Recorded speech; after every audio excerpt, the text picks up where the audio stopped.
কয়েক সেকেন্ডের ভিডিও, মাত্র একটি চোখের ইশারা। এই সামান্য মুহূর্তেই রাতারাতি এক তরুণীকে ন্যাশনাল ক্রাশ বানিয়ে দিয়েছিল ভারতে। সেই ভিডিওর 7 বছর পর ওই তরুণীর চেহারা, ক্যারিয়ার, এমনকি জীবনযাত্রাও বদলে গেছে অনেকটাই। তবে 7 বছর পর এখন কোথায় সেই তরুণী? বিস্তারিত থাকছে ডেস্ক রিপোর্টে।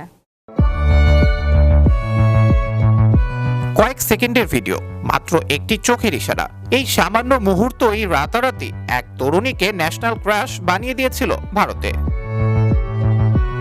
সময়টা ছিল 2018, যখন সোশ্যাল মিডিয়ায় ঝড় তুলেছিল একটি ক্লিপ।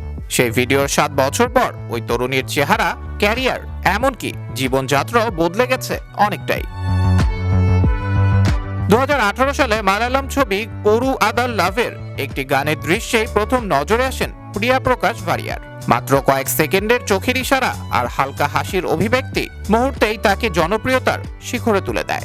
ওই ভিডিওটি ভাইরাল হতে মাত্র কয়েক ঘন্টা লেগেছিল।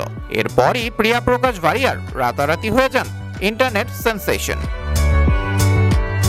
প্রিয়া প্রকাশ ভারিয়ারের সেই চোখের ইশারার 7 বছর কেটে গেছে। তখন 18 বছরের তরুণী, এখন 25-এ পা রেখেছেন। আগের তুলনায় অনেক বেশি পরিপক্ক ও গ্ল্যামারাস হয়ে উঠেছেন তিনি। সোশ্যাল মিডিয়ায় তার সাম্প্রতিক ছবি ও ভিডিও দেখে অনুরাগীরা বিস্মিত। অনেকেই বলছেন প্রিয়া এখন আগের চেয়ে অনেক বেশি সুন্দরী ও আত্মবিশ্বাসী। ওরু আদার লাভের পর প্রিয়া বলিউডেও কাজ করেছেন।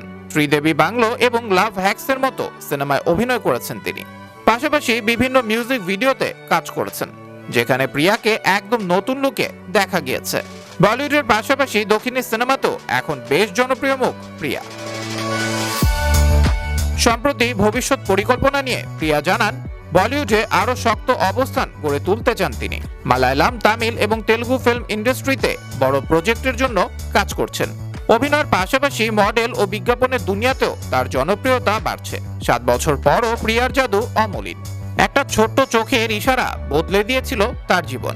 7 বছর পরও সেই স্মৃতি নস্টালজিয়া হয়ে থেকে গেছে মানুষের মনে। কিন্তু প্রিয়া নিজেকে শুধু এক মুহূর্তের জনপ্রিয়তার মধ্যে আটকে রাখেননি, বরং নিজেকে নিত্য নতুনভাবে গড়ে তুলেছেন। আর নতুন চ্যালেঞ্জের জন্য প্রস্তুত হচ্ছেন চোখের ইশারায় গোটা ভারতকে কাবু করা সেই তরুণী। আবরার আহমেদ মাহি, বিশ্ব বাংলা 24, বিনোদন ডেস্ক।